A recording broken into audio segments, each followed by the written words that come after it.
우리 할렐루야 샬롬 하고 인사합니다. 우리 사무엘 귀여운 푸한테부터 할렐루야 샬롬, 할렐루야 샬롬, 샬롬, 샬롬, 샬롬, 샬롬, 샬롬. 하나님 사랑합니다. 여러분 주 안에서 사랑합니다. 복음의 빚진 자 로마서 1장 8절에서 15절 말씀 우리 함께 합독했죠. 우리는 모두 다 복음의 빚진 자들인 줄 믿습니다. 아멘. 네. 그 사람이 누군가 알아보려면 그 사람이 무슨 생각을 하고 살아가는지, 그죠? 그런 것을 우리가 같이 얘기하다 보면 그 사람이 어떤 사람인지 됨됨이를 알게 돼요. 그 사람이 가진 옷이나 집이나 명예를 가지고 알 수가 없고, 정확하게 그 사람이 어떤 생각을 하고 살아가는 사람인가를 알았을 때 그 사람은 아, 이런 사람이구나.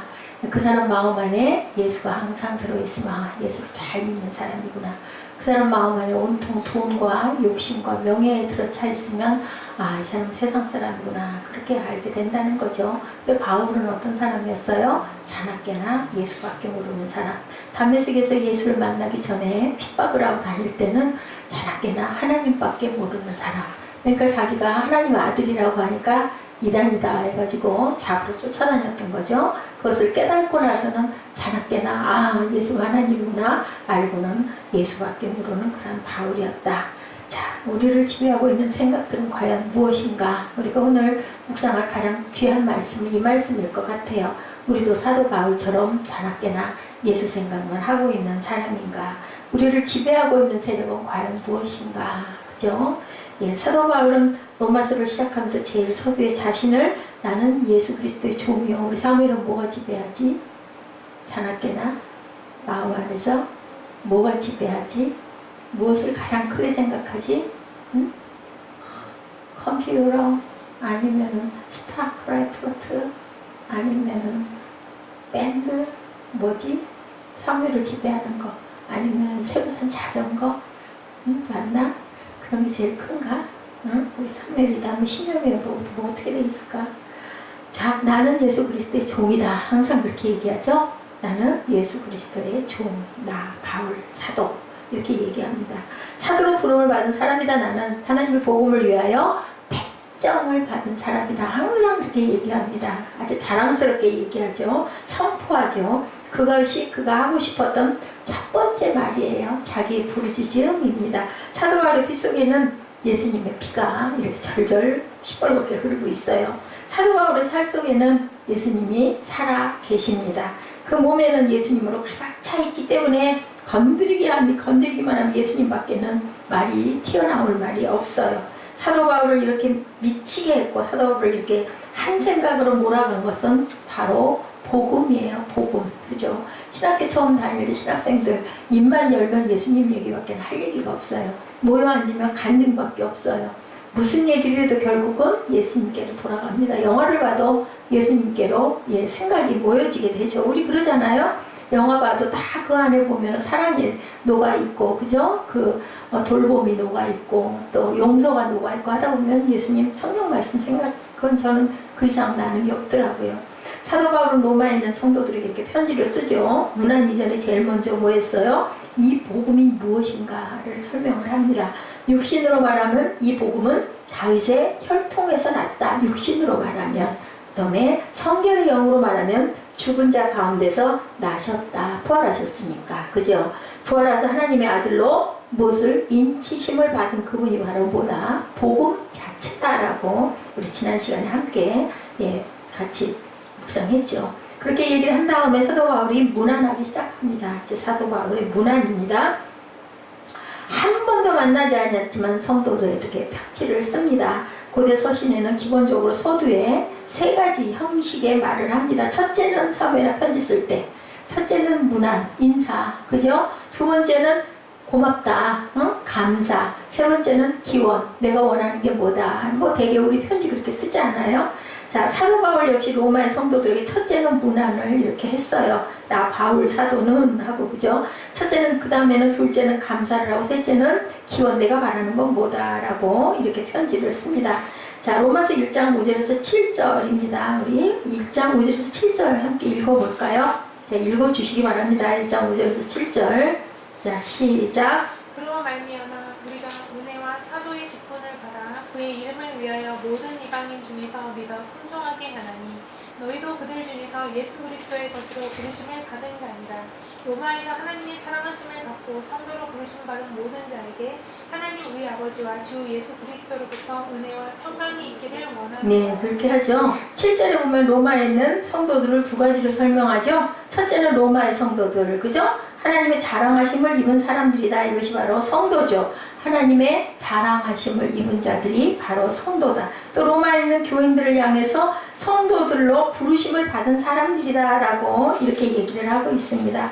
로마에서 하나님의 사랑하심을 받고 성도로 부르심을 받은 모든 자에게 하나님 우리 아버지와 주 예수 그리스도로부터 은혜와 평강이 있기를 원하노라 이렇게 인사를 합니다. 감사하다고. 6절에서 이것이 바로 교회의 모습이죠. 6절에는 너희도 그들 중에 있어 예수 그리스도의 것으로 뭐했다? 부르심을 받은 자다고. 성도는 예수 그리스도의 뭐라고? 소유물이다. 예수 그리스도의 것이다. 그죠? 이 표현이 정말 재밌게 나와 있는데요. 그리스도의, 우리는 모두 그리스도의 것들이다. 아멘. 네. 또 이방인들 중에서 예수를 믿어 순종하는 사람을 살게 되었는데 그들 중에 또한 우리가 있다. 우리는 세상의 소유물이 아니라 바로 누구의? 하나님의 것이다. 우리는 사단의 것이 아니라 예수 그리스도의 것이다 라는 고백을 합니다. 예수님의 소유물이 된 것으로 인하여 하나님께 감사한다. 로마에 있는 교인들에게 사도 바울은 그렇게 표현했습니다.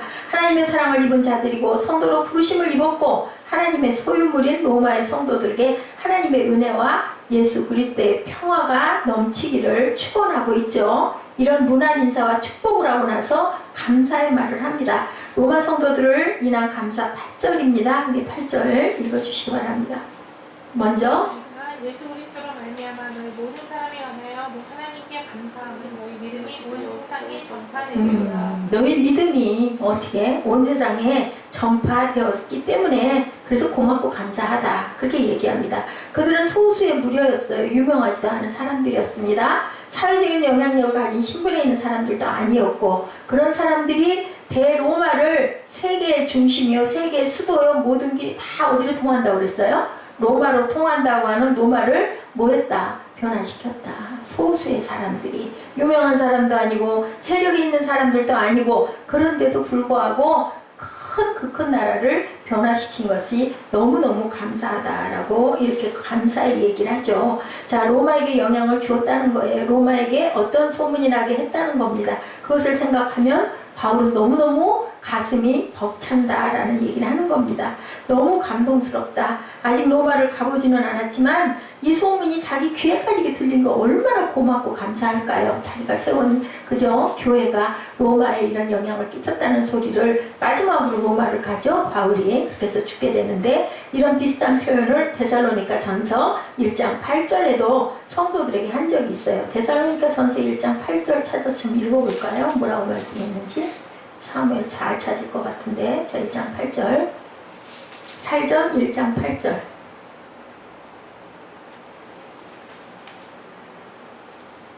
찾은 사람 오늘 읽으세요. 주의 말씀이 너희에게로부터 마게도냐와 아가야에게 들릴 뿐 아니라 하나님을 향하는 너희 믿음의 소문이 각처에 퍼짐으로 우리는 할 말이 없노라. 네, 이렇게 퍼졌다. 주의 말씀 너희에게로부터 어디로? 마게도니아, 아가야, 또한 하나님을 향한 믿음의 소문이 각처에 퍼짐으로 우리는 정말 할 말이 없다. 바울 일행이 데살로니가에는 3주밖에 있지 않았어요. 그렇게 보면 며칠? 20일이죠? 37일, 20일 정도밖에 있지 않았는데 데살로니가에 뭐가? 교회가 세워지고 복음을 전했다고 핍박을 받아서 쫓겨났어요. 근데도 뒤에 보니까 교회가 세워졌다. 그런데 그 교회의 믿음이 얼마나 신실하든지 그 재림에 대한 믿음, 하나님에 대한 믿음이 정말 순수하고 귀했다라고 그렇게 표현되어 있습니다. 소수의 무리들이 가진 예배가 마게도니아 전 지역과 아가야 전 지역에 소문이 났다. 그리고 그 소문이 각처에 퍼져서 나는 그냥 더 이상 할 말이 없다. 너무너무 고맙다라는 거죠. 이런 일들이 로마에서 또한 일어난다. 대로마에 있는 소수의 사람들이 로마에게 영향력을 끼쳤다라는 거 오늘 본문 말씀에 이것이 바로 복음 뭐라고요? 유앙겔리온. 예, 제가 말씀드렸죠. 이것이 바로 교회다. 그 영향력은 드디어 전 로마를 뒤집어버리는 사건이 일어났다. 로마가 기독교를 국교로 할 만큼 로마에 큰 영향력을 줬는데 소수의 무리들이, 근데 그게 그냥 일어난 건 아니죠. 많은 핍박과 많은 피 흘림이 있었기 때문이다. 나는 우리들의 세상을 변화시킬 수 있다라고 믿습니다. 왜요? 예, 로마가 변했는데 왜 우리나라는 변하지 않겠습니까? 그죠? 우리나라도 정말 많은 교회들이 5만 교회, 5만 교회고 5만 명의 주의 종이라고 그러던가요? 이렇게 섰다고 합니다. 로마가 그 수의 사람들의 믿음으로 변화되었다면 우리 교회도 이렇게 변화가 되는 게 마땅하다.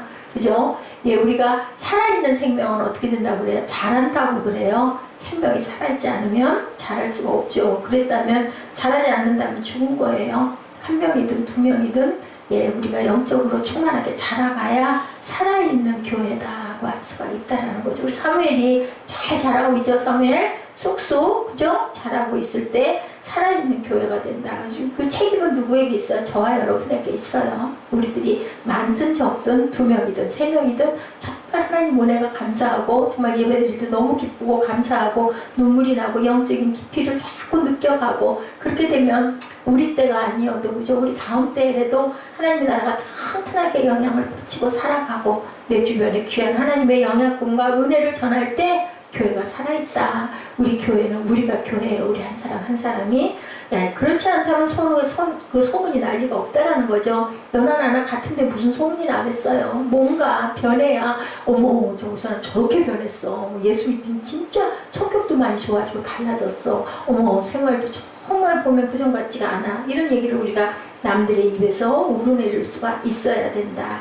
세상 사람들이 우리를 향해서 이런 말을 해야 된다는 거죠. 안 믿는 나나 믿는 너나 못 알느냐? 이렇게 되면 믿음이 온전하지가 않다. 달라야 변화가 되고 달라야 소문이 나고 예, 그것이 정말 상식적이고 지성적이고 똑같으면 그냥 그렇게 사는 건데 믿음으로 살 때 뭐가 일어난다? 우리 생활 안에서 기적이 일어난다. 우리가 깨닫고 느끼는 것이 보통 저는 일상으로 느꼈던 모든 것들이 하나님의 은혜로 느껴지고 가슴이 벅차오르고 눈물이 나는 것. 우리들의 삶의 질이 달라지고 믿음의 내용이 달라진다. 우리가 믿는 것이 세상적이지 않아야 된다. 그때 세상 사람들은 뭐를 받는다? 충격들을 받는다. 믿더니 예수 믿더니 뭐 그래서 예수 믿더니 믿어도 곱게 믿어라 미쳤니? 라고 얘기가 나오지만 그럴 정도로 변화가 되어야 된다는 거죠. 믿음의 질이 달라서 충격을 받는 것, 생각하는 것이 틀리기 때문에 가치관이 다르기 때문에 세상이 충격들을 받는다. 놀라는 거죠. 생각이 다르면 소수의 사람들이라도 큰 영향을 미칠 수가 있다. 꼭 많은 사람들이어야만 되는 게 아니다. 진짜 믿음을 가지면 두세 사람이 예수님의 이름으로 모인 곳에 기적과 역사가 일어난다. 그래서 사도 바울은 하나님께 감사의 말씀을 이렇게 드립니다. 자, 너희를 생각하면서 정말 뿌듯하고 너희를 안다는 것이 예수를 믿는다는 것이 이렇게 좋구나. 감사하다. 바울이 이렇게 인사하는 거죠. 나는 모든 사람들이 여러분 이름만 듣고도 감사하게 되기를 바란다. 라는 인사를 합니다. 우리도 또한 이런 인사를 하는 저와 여러분 되시기 바랍니다. 자, 아프리카에도 소문나고 북한에도 전해지고 그죠? 이렇게 나라에 모르는 민족들에게 그 선교를 가면 그렇게 모르는 민족들을 만나면 그들이 그렇게 불쌍하다고 하죠. 가끔가다 연예인들, 제가 연예인 간증을 가끔 트는 게 그래도 얼른 눈에 들어오는 사람들이기 때문에 그 사람들은 또 유명한 사람들이니까 갈 수 있는 곳도 좀 많이 그죠? 그 기회가 열리고 가서도 또 그 사람들이 가진 여러 가지 특기를 가지고 그 사람들에게 뭐 그죠? 노래가 됐든 연극이 됐든 여러 가지를 가지고 그들에게 증거하고 전하다 보면 빨리 흡수가 되니까 예, 그래서 하나님을 그렇게 키웠을 수도 있는 거예요. 지난번에 그 누구예요? 조용찬 누구고 또 누구 원티드 그저 아이돌 그 그룹. 그래서 제가 생각을 하기에 박진영도 분명히 예수를 믿지 않을까. 말하는 모든 것들에 녹아있는 게 하나님에 대한 그 영이 녹아있어요. 그 사람이 예수를 안 믿는다 하더라도 본인은 모른다 하더라도 신을 다들 인정들을 하더라고요. 보니까 그게 유희열도 마찬가지고. 결론은 그렇게 해서 선교를 가고 거기 그 선교하시는 전도사님을 만나가지고 그 자매가 굉장히 이름을 알렸던 그 사람인 것 같은데 저는 그들을 못 봐서 모르겠지만 그래서 이렇게 사모가 됐다는 얘기를 제가 잠깐 들었어요.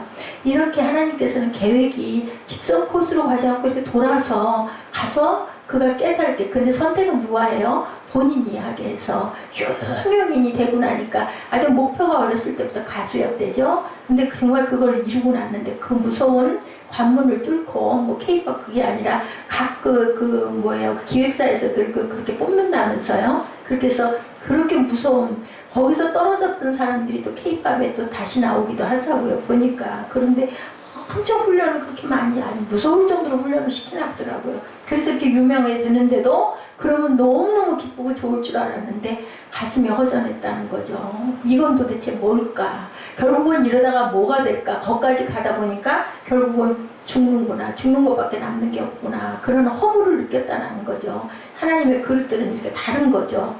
그렇게 해가지고 귀한 열매를 맺은 너희들이 정말 뿌듯하고 너무 자랑스럽고 감사하다라는 말을 지금 바울이 말씀하고 있습니다. 아까 우리 읽은 본문처럼 나는 모든 사람들이 여러분의 이름만 듣고도 감사하기를 바란다. 예, 우리도 또한 그렇게 돼야 되겠죠. 자, 우리 교회 믿음의 소문이 퍼져나가고 그때 우리는 세상을 변화시킬 수 있는 거예요. 어떤 교회에서 귀한 일이 일어났다더라, 어떤 사역을 감당했다더라, 어떤 선교사가 파송이 돼서 거기에 귀한 교회들을 세웠다더라, 그런 소문들을 많이 내죠. 우리 그 연합교회 거기서 아주 주로 그걸 하잖아요. 그 사람들을 몰고 가가지고 다 깃발을 갖다 꼽는 데죠. 그 땅에다가. 그리고 그냥 거기다 조그만한 그 조립식 그런 거라도 그냥 건물 하나를 딱 세우고 거기 선교사를 파송하는 거예요. 그래서 예배 드리는 거예요. 그냥 그렇게 되면 거기 그 땅에 교회가 하나 세워지는 거지. 몇 명만 갖다 파송해서 집어넣으면 되니까. 중요한 건 뭐가?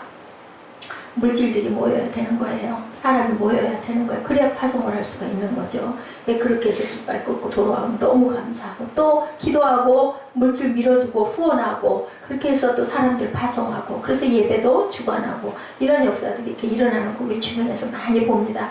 이제 그 다음에는 감사하고 나서 인사하고 감사하고 나서 기원하죠. 사도 바울은 로마에는 한 번도 가보지 못했던 로마인의 교인들에게 교회에게 먼저 문안 인사를 하고 두 번째 그들의 믿음이 각체에 소문난 것 때문에 감사하고 이제 기원을 말합니다. 내가 로마에 있는 너희들에게 지금 편지를 쓰고 있는데 이러한 기도의 목적을 가지고 편지를 쓰고 있다. 같이 함께 이런 문제를 가지고 기도하자라는 얘기를 9절에서 12절까지 얘기하고 있습니다. 내가 어떤 신령한 은사를 내게 주므로 우리 9절에서 12절까지 한번 읽어볼까요? 9절에서 12절까지 시작. 내가 그의 아들의 복음 안에서 내 심령으로 섬기는 하나님이 나의 증인이 되시거니와 항상 내 기도에 쉬지 않고 너희를 말하며 어떻게 하든지 이제 하나님의 뜻 안에서 너희에게를 나아갈 좋을 길 얻기를 구하노라. 내가 너희 보기를 간절히 원하는 것은 어떠한 신령한 은사를 너에게 나누어 주어 너희를 견고하게 하려 함이니 이는 곧 내가 너희 가운데서 너희와 나의 믿음으로 말미암아 피차 안위함을 얻으려 합니다. 내가 이렇게 간절히 기도하기 원하는 건 서로가 안위함을 얻기 원한다라는 얘기를 여기 하고 있죠. 그리고 두 번째는 13절에서 15절 말씀으로 내가 그렇게 복음을 로마에 전하고자 하는 것은 그렇게 가고자 했던 것은 나의 복음에 비친 마음 때문이었다라고 얘기합니다. 13절에서 15절 우리 함께 읽을까요? 형제들아 내가 여러 번 너희에게 가고자 하는 것을 너희가 모르기를 원하지 아니하노니 이는 너희 중에서도 다른 이방인 중에서와 같이 열매를 맺게 하려 함이로되 지금까지 길이 막혔도다. 헬라인이나 야만인이나 지혜 있는 자나 어리석은 자에게 다 내게 빚진 자라. 그러므로 나는 할 수 있는 대로 로마에 있는 너희에게 복음 전하기를 원하노라. 나는 빚졌다. 그렇기 때문에 내가 들 수 있는 대로 로마에 있는 너희에게 내가 복음 전하기를 원한다. 로마에 있는 성도와 교회들에 대한 그리움과 사랑이 녹아 있어요. 너무너무 가고 싶은 거예요. 그렇게 가고 싶은데 길이 자꾸 막혀가지고 못 가고 어디로 동양 쪽으로 동방 쪽으로 계속해서 퍼져나가게 되죠. 가는 길이 막혀가지고 꿈에 나타나고 막 환상에 나타나고 그래가지고 다른 쪽으로 돌아가지 않아요. 그래서 이방의 나라들이 아주 예수를 많이 믿는 나라가 세워지기도 합니다. 사랑하면 뭐 하게 돼 있어요? 기도하게 돼 있죠. 내가 뭔가를 정말 간절히 원하면 기도하지 말라고 해도 기도해요. 뭐 꼭 입으로 드러낼 기도가 아니라도 우리 마음에 막 소망을 품는 거 그리고 하나님께 마음으로 막 얘기하게 되죠. 이 기도인데 꼭 이렇게 기도합니다.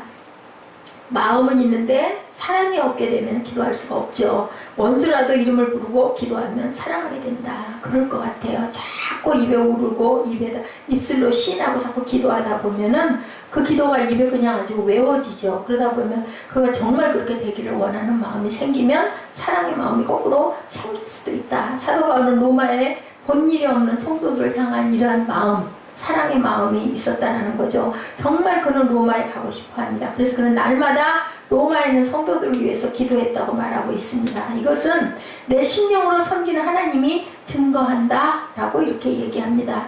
자, 마음과 이런 마음이 누구를 중보할 때 항상 일어나기를 주님의 이름으로 축복합니다. 우리가 북한을 위한 기도, 그죠? 나라와 조국을 위한 기도, 처음에는 뭐 거창하게 나라와 민족까지 위할 일이야 이런 마음이 없지 않지만 우리가 자꾸 항상 하다 보니까 그냥 당연히 하게 되고 북한에 있는 사람들을 위한 그러한 간절한 마음들이 자꾸 생기게 되고 얼마나 힘이 들까, 얼마나 찬양을 큰 소리로 하고 싶을까. 그 K-팝도 보니까는 얼마나 노래를 하고 싶은데 밤에 시끄러워서 노래하면 야단 맞으니까 보니까는 이불장 속에 들어가가지고 이불을 이렇게 뒤집어 쓰고 거기다가 뭐 이렇게 입을 틀어막고 소리를 그렇게 질렀더라고요. 그 어린 그 12살 먹은 그 소녀가 나와가지고 소리를 지르는데 얼마나 이불장 속에서 소리를 고함을 쳤었는지 성량이 뻥 뚫렸다고 그러더라고요. 그런 그 공명음을 가지고 그 이불장 속에서 그렇게 막고 소리를 지르면 안 들린대요. 그래서 자기는 그렇게 했고 방에서도 이불을 뒤집어 쓰고 그렇게 그 소리를 질러서 했다. 그냥 기타 치면 뭐라고 하고 하니까 3평짜리 집에서 사니까 너무 가난하니까 딱딱딱 붙어 있으니까 어떻게 할 수가 없으니까 남의 집 옥상 꼭대기에 올라가가지고 아니면 공원 같은 데 가서 그렇게 기타 치고 작곡하고 했다라는 그런 청년들도 있어요. 왜요? 너무 좋으니까, 그게 너무너무 하고 싶어서 좋으니까. 그렇게 해서 결국은 빛을 발하는 그 뭐예요? 그 길을 너무 가고 싶어서 달려가는 거죠. 복음이 없는 지역을 위한 기도가 우리 가슴 속에 흘러 넘쳐서 항상 이웃을 위해서 항상 기도하는 저와 여러분 되시기 바랍니다. 어떠한 일을 한다 하더라도 그렇게 우리가 기도할 때 하나님께서는 들으시죠. 어떤 한 예수를 잘 믿는 여학생이 옥스퍼드에서 30이 안 돼서 죽었다 그래요.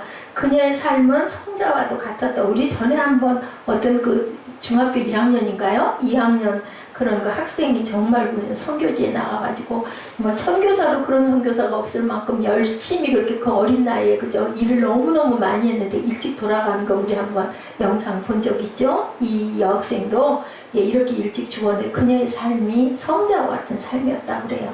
그녀가 죽었을 때 그녀의 소지품에는요 400여 명의 선교사 이름과 주소가 적혀 있었다고 합니다.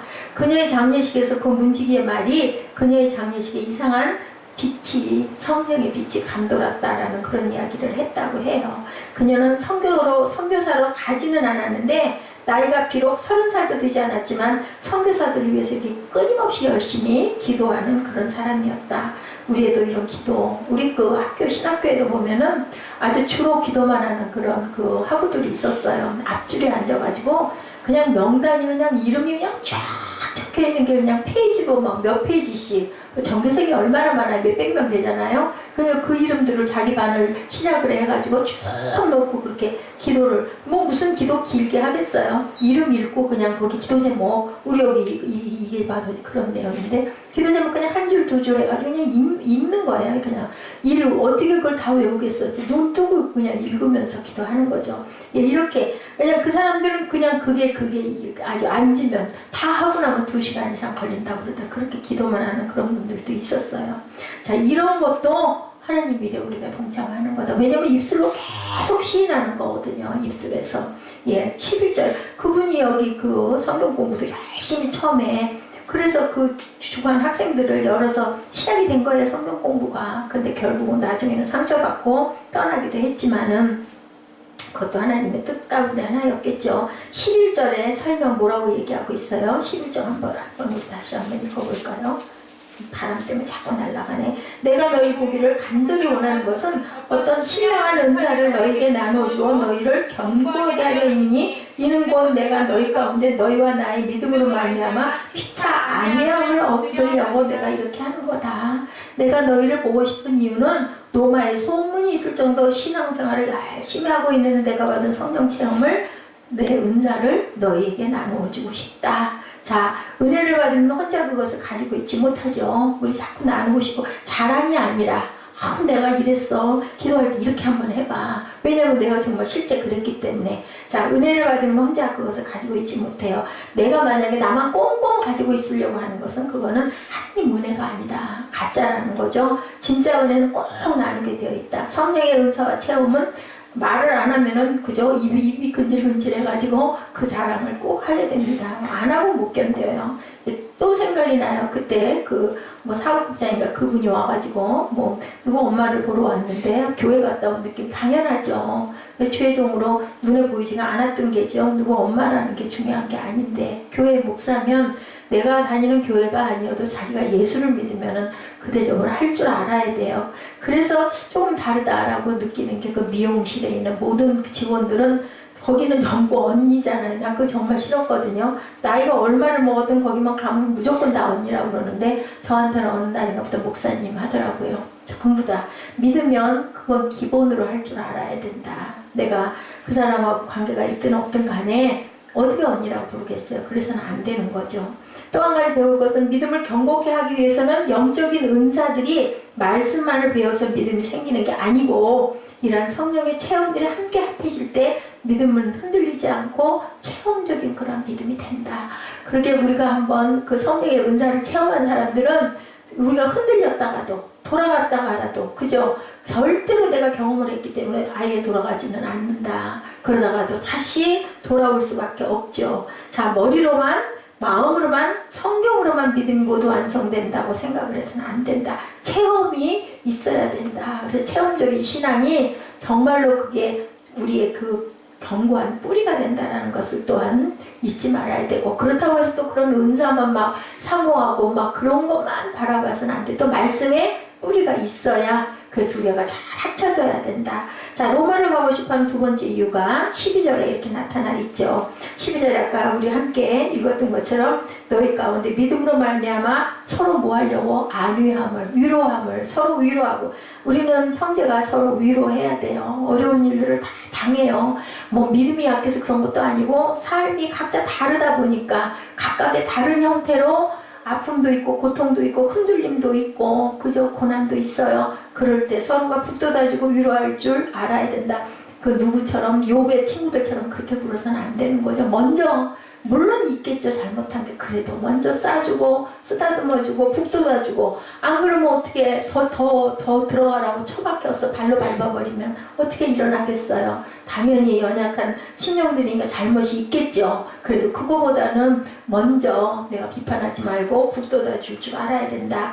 우리가 믿음을 가지고 있지만 서로 또한 확인하는 과정도 필요하다. 내가 먼저 내 생각이 잘못됐을 수도 있고 그저 그럴 때 그것을 내 마음처럼 서로가 그것을 믿음의 격려가 분명히 필요하다.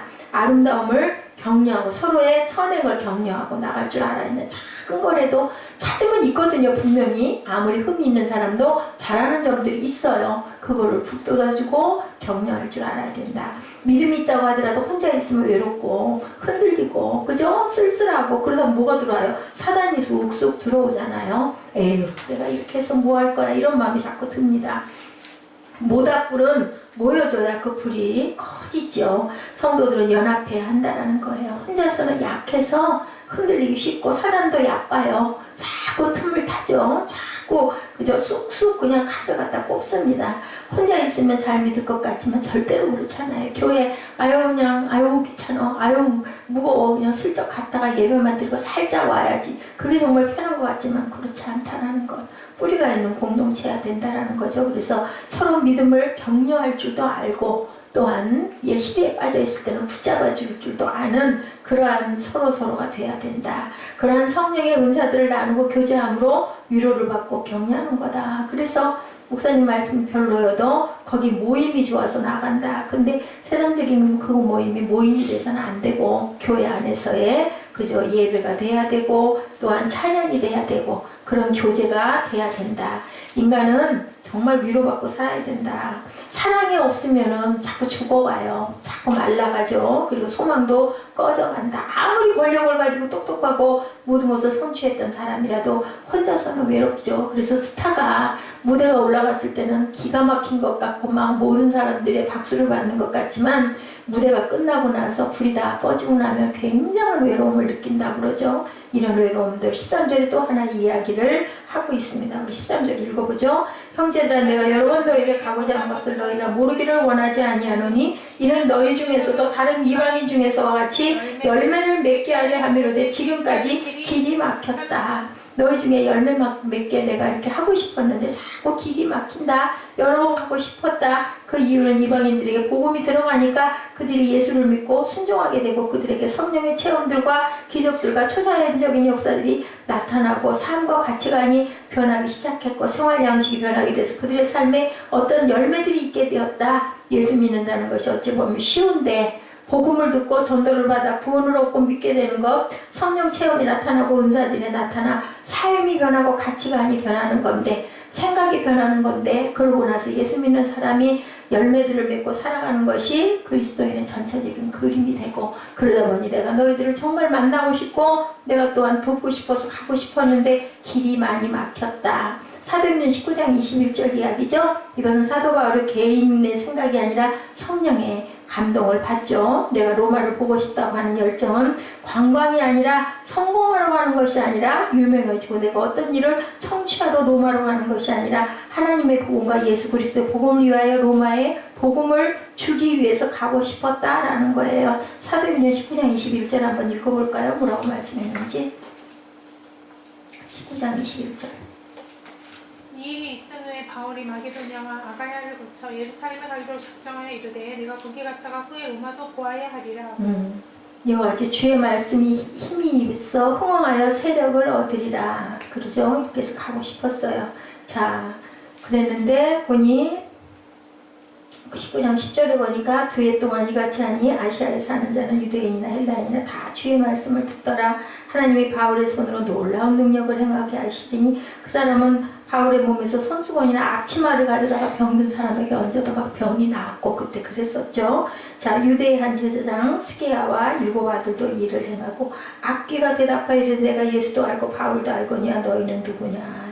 이런 일, 에베소에서는 유대인과 헬라인들이 다 이 일을 알고 두려워하여 예수 이름을 높이고 믿는 사람들이 많이 와서 자복하여 행한 일을 알리고 마술을 행하던 많은 사람이 이렇게 해가지고 또 결국은 또 핍박을 받죠. 그죠? 마술을 행하던 사람들, 또 귀신 들어있는 사람들 쫓아내주고 나니까 장사가 안 되고 그냥 보통 사람이 돼버려가지고 그걸로 또 감옥에 갇히는 그런 일들도 있었어요. 자, 우리는 항상 하나님 복음과 예수 그리스도 복음을 위해서 로마 이 복음을 주기 위해서 가고 싶다고 얘기를 해요. 젊을 때 항상 야망을 갖죠. 공부하러 유럽이나 미국으로 떠나기도 하고 돈을 벌려고 집과 고향을 떠나기도 하고 성공을 위해서도 그렇게 합니다. 근데 사도 바울은 방문도 아니고 장사도 아니고 뭐하러 복음 전하러 그렇게 가고 싶었다.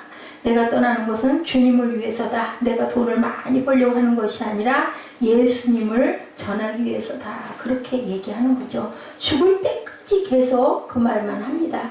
그러다가 죽을 때 그 말이 생각이 나서 살아있는 평생의 삶은 내 기인의 생활이 아무것도 없고 하나님의 것들만 내가 이렇게 증거하고 전하다 간다. 자, 나이가 들어서 다 죽게 되어 주를 위해 무엇을 해보겠다고 생각해가지고는 안 된다는 거예요. 사도 바울은 아니었죠. 로마를 가기 원하는 대한 것이 복음에 대한 열정이었다. 세상이 적당히 있고 졸업할 때가 되었을 때 주님을 위해서 나 이제 일할래요. 이렇게 하지 말고 우리가 정말 내 청춘을 하나님께 드릴 줄 아는 그런 마음, 그것도 아무나도 아니에요. 그런 사람이 따로 있다는 거죠. 맨 마지막에 힘 다 빠지고 가진 거 없어가지고가 아니라 내가 정말 한참 꽃 피울 그때 나는 이제는 정말 하나님을 위해서 일하고 살 거야. 이런 마음들이 드는 게 정말 축복이라는 생각이 듭니다. 사도행전 23장 11절에 하나님의 성령이 유라굴라 강풍 속에 위기에 처해있던 사도 바울에게 말하죠. 담대하라. 내가 예루살렘에서 나를 증거한 것 같이 로마에 가서도 나를 증거하여야 하리라. 네, 이렇게 얘기합니다. 사도 바울과 로마는 이렇게 뗄 수 없는 영적인 관계가 있었다. 그냥 아껴두고 하다가 결국은 로마에 가는데 가서 거기서 결국은 처형을 받게 되죠. 네, 내가 로마를 보아야 하리라. 로마를 가야 하리라. 우리는 과연 무엇을 보고 무엇을 하여야 하리라 하는 생각을 가지고 있는가? 14, 15절을 함께 읽어봅니다. 헬라인이나 야만인이나 내가 다 빚진 자라. 사도 바울의 마음속에는 복음의 빛이라는 것이 항상 있었어요.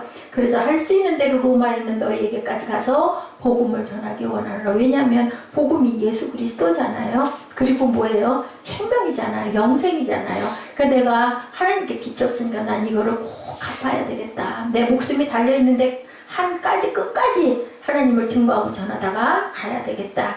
우리는 사도 바울이 이야기하는 깊은 원인들, 이유들을 우리가 한번 봅니다. 첫 번째, 비상적인 이유는 내가 가진 은사들을 뭐 해준다? 나눠주어서 믿음을 서로 격려해 주어서 뿌리를 깊이 내려 열매 맺는 삶을 주는 것이 내 목적이다 라고 얘기하죠. 그것은 제일 처음에 나타나는 목적보다 더 깊은 목적은 로마에 있는 너희에게 복음을 증거하러 내가 가야 되겠다. 이렇게 되다가 이 목적이 16장에 가면 또한 나타나는데요. 또한 15절에서 한 가지 생각하는 것은 복음은 하나님을 알지 못하는 세상 사람들에겐 필요한 것이고 그것이 아니고 복음은 이미 하나님을 알고 믿고 있는 사람에게도 이 복음이 필요하다. 왜요? 온전하게 잘 알고 있는지. 그래서 믿는 자들에게도 그죠? 그 뭐예요? 에필골몬 서신 감옥에서 쓴 소신도 뭐예요? 교회들에게 편지하잖아요. 고린도 교회에게 편지하잖아요. 바울은 믿는 자들에게도 이 복음은 필요하다.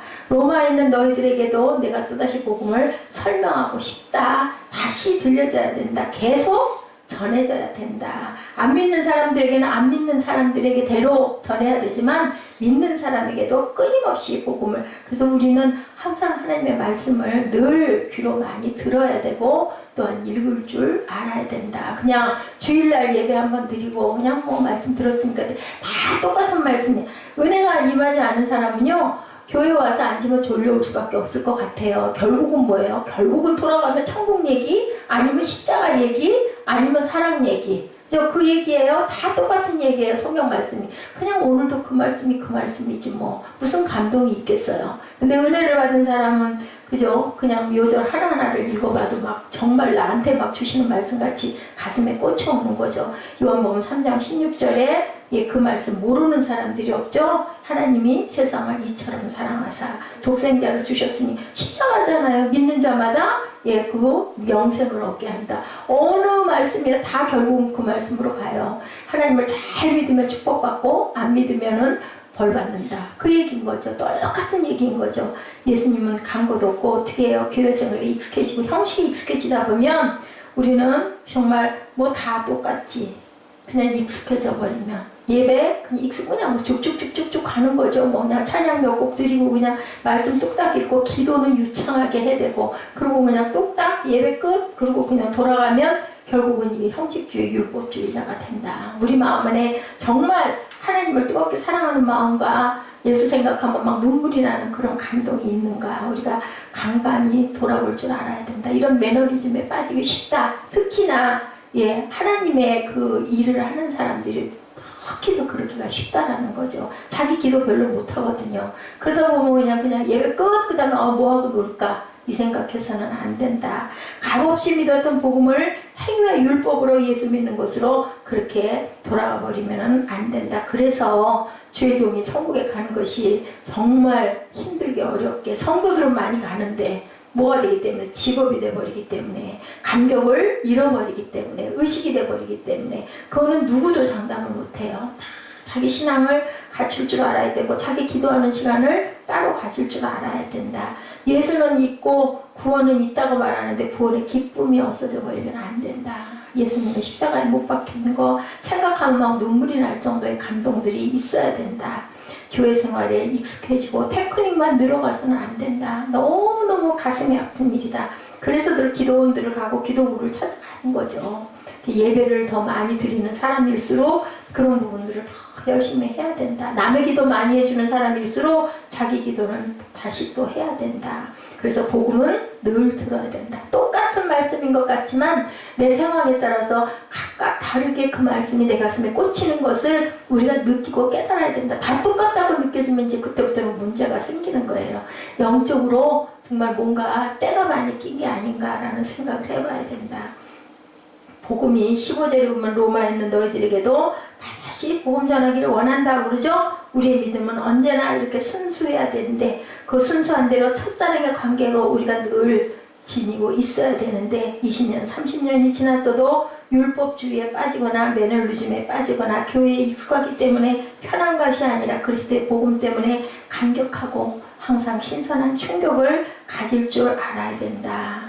또한 로마 성도에 내가 빚졌다고 얘기하죠. 헬라인이나 야만이나 내가 다 빚진 자다. 사도 바울의 마음속에 있는 하나의 의식과 정신은 부채의식, 빚진 자의 마음을 가지고 있었다. 자, 사도 바울의 마음속에 있는 하나의 의식이 빚진 자의 마음, 빚져본 적 우리가 있는 사람들은 늘 마음이 불편해요. 그걸 갖고 나야 속이 후련하거든요. 그냥 우리가 어떤 물질적인 빚을 져도 내가 누구에게 뭐 줄 게 있으면요 얼른 그거를 해줘야 마음이 편합니다. 아이고 내가 자꾸 저 사람에게 뭔가를 자꾸 받기만 하고 있는 것 같아. 그랬을 때 우리의 마음의 불편함, 아마 바울은 이런 마음을 늘 갖고 있었던가 봅니다.